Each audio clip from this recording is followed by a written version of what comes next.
study, strategy over the years, and achieve the spirit of the warrior.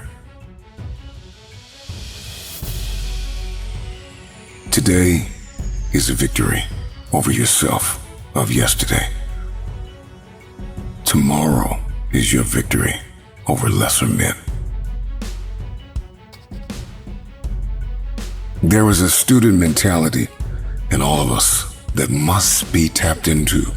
A student is resilient. A student is disciplined. It is only through discipline that you will experience the freedom of a warrior. A student never surrenders.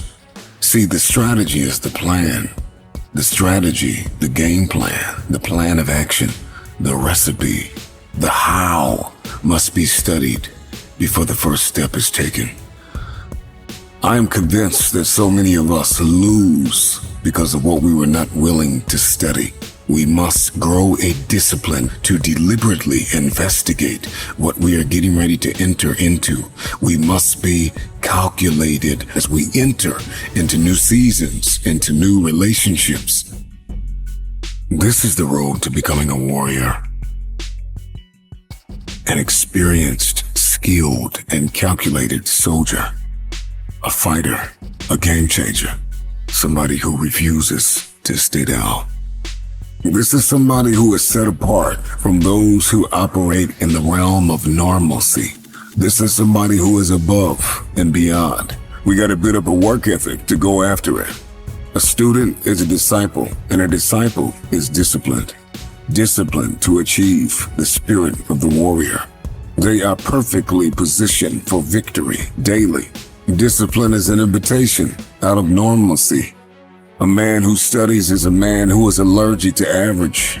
So you are a warrior, and you don't even know it. Take a deep breath. Inhale and exhale. Inhale and exhale. After today, everything is about to change. Because change starts with you. To understand this is to know the difference between men and lions.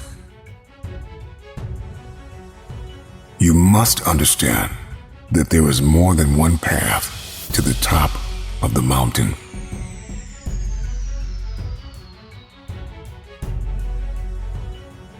And in this very moment, all you have is all you need. See, somebody lied to you and told you that life is about acquiring more to move forward.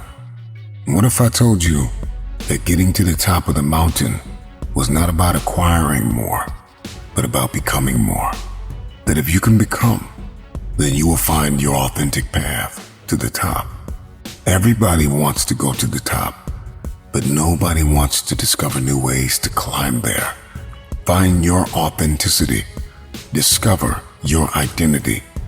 We're all told, if you want to get to the top, follow the leader. But that is a broken mentality. Yes, leaders are necessary, but we must be fully aware when we have been called to lead, to blaze our own trail, to discover a new way. It's daunting, it's exhausting to get to the top. But there is more than one way, and you will discover that way by not acquiring. So it is not the more that you get, the faster you will go.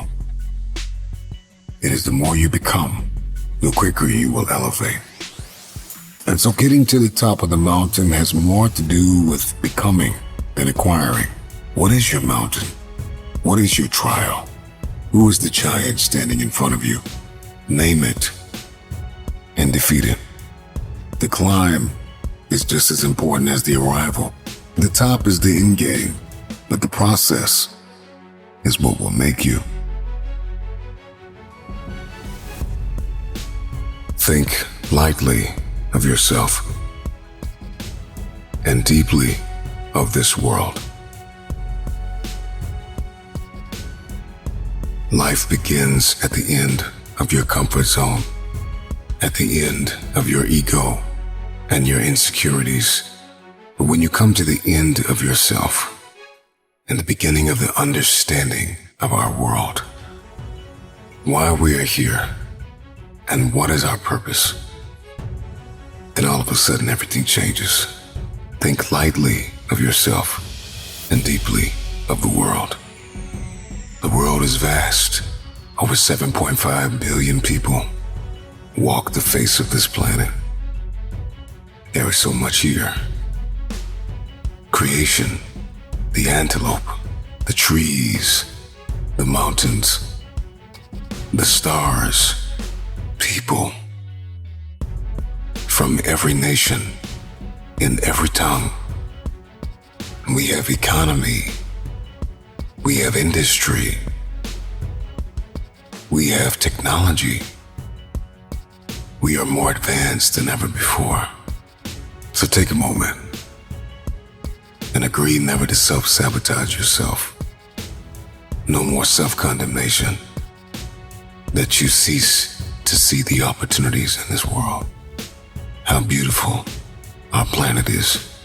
To think lightly of yourself and deeply of this world is an invitation out of your ego, out of your insecurities, out of what you think you cannot do.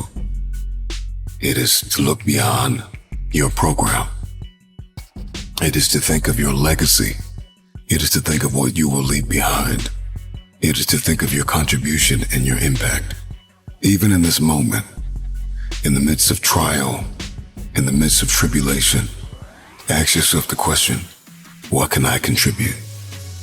You see, conflict is necessary. Trial is needed. It causes us to create, to be proactive, to be inventive. It moves us to become pioneers. What type of mark will you leave in the earth? What will be your legacy? Man has always been haunted by the vastness of eternity. And so we ask ourselves, when we are long gone, will our names remain?